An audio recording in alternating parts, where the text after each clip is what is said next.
पंढरपुर तहसील कार्यालय में तहसीलदार और नायब तहसीलदार एसोसिएशन की अनिश्चितकालीन हड़ताल जारी है, जिसमें राजस्व विभाग के अधिकारी और कर्मचारी शामिल हैं। ये हड़ताल डिप्टी कलेक्टर, तहसीलदार और डिविजनल मजिस्ट्रेट के निलंबन के विरोध में की जा रही है। आंदोलनकारियों की मुख्य मांग निलंबन वापस लेने की है। महर्षि वाल्मीकि संघ ने इस आंदोलन को समर्थन दिया। हड़ताल के चलते तहसील और कलेक्टर कार्यालय का कामकाज ठप हो गया, जिससे आम नागरिकों को भारी असुविधा का सामना करना पड़ रहा है। अगर निलंबन वापस नहीं लिया गया तो 19 दिसंबर से प्रदेशव्यापी हड़ताल होगी।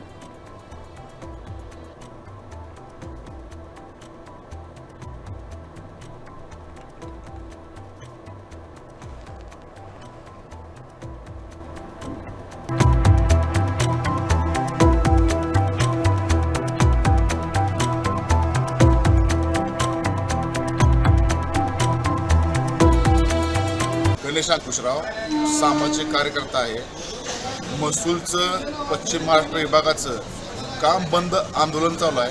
त्यांची प्रमुख मागणी आहे की महसूल मंत्री विना चौकशी डायरेक्ट अधिकाऱ्यांना, कर्मचाऱ्यांना, पलाट्यांना निलंबित करत आहेत।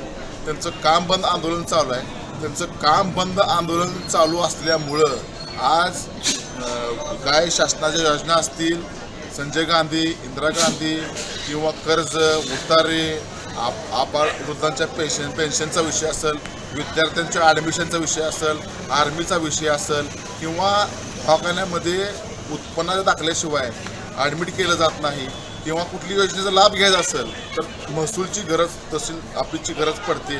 पण काम बंद असल्यामुळं आतोनात नागरिकांचे, महिलांचे, विद्यार्थ्यांचे प्रचंड हाल होत आहेत। माझी शासनाला हात जोडून विनंती आहे की शासनानं महसूलचा जो चाललेला बंद आहे, महसूल अधिकाऱ्यांच्या काय मागण्या आहेत, तहसील ऑफिसच्या काय मागण्या आहेत, त्या लवकरात लवकर पूर्ण कराव्यात।